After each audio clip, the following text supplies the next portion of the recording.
Mais par contre, qu'est-ce qui se passe en réalité? Il y a des réservations, il y a des passages. Il y a peut-être, on va peut-être couler un peu moins que 80 cm. Pourquoi? Pour ceux qui savent, ceux qui le connaissent déjà, une semelle filante fonctionne comment? Il y a une section qui fait 80 de profondeur par 20 de largeur, c'est ça? Cette semelle filante reçoit une longrine par-dessus. Ça fait 80 de largeur sur 20 de hauteur. Oh, sur 20 de hauteur. Allez, on va y arriver, 20, 80. 20, 80 ici et 20 de hauteur, c'est ça?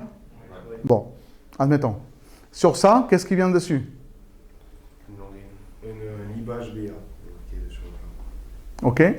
Qu'est-ce qui vient par-dessus? Libage? Une arrose. Et une arrose étanche et un libage BA. Libage V1, c'est-à-dire? Libage B, c'est pas marqué. Je sais pas ce que c'est. C'est un ouvrage béton armé. Oui, pour moi c'est longrine. Oui, c'est béton armé. Ok, c'est du béton armé, donc c'est une sorte de longrine. Ok? Donc, on connaît les sections, on connaît les typologies, on commence à mettre.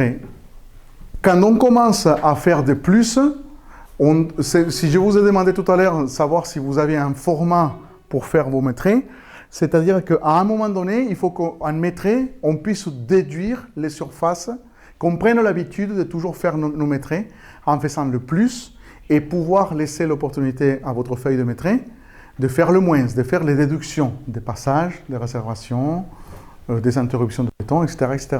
Pourquoi? Parce que quand vous allez monter dans les élévations ou dans le plancher, vous allez vous rendre compte que pour calculer les mètres carrés de maçonnerie, vous allez être un peu embêté, vous n'allez pas forcément savoir par où commencer si vous ne fonctionnez pas de la sorte, si vous ne fonctionnez d'abord par un vide pour plein, c'est-à-dire que vous calculez les surfaces de façon géométrique et après vous venez faire la déduction de toutes les ouvertures.